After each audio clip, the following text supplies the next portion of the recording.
Yan oh, kahoy. Patudugo ni Paul. Dito si Apostle Paul, nag-preach siya ng gospel. Oh, ano naman itong kahoy?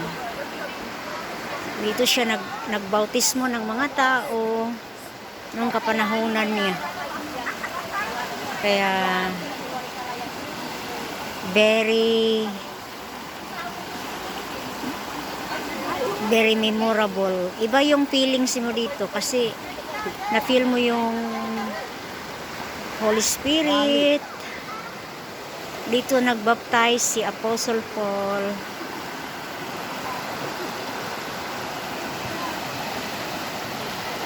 Yan naman itong kahoy. Oh, sobrang luma na.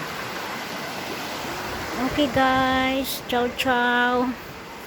Kasi papunta na kami noon sa iba na namang biblical place.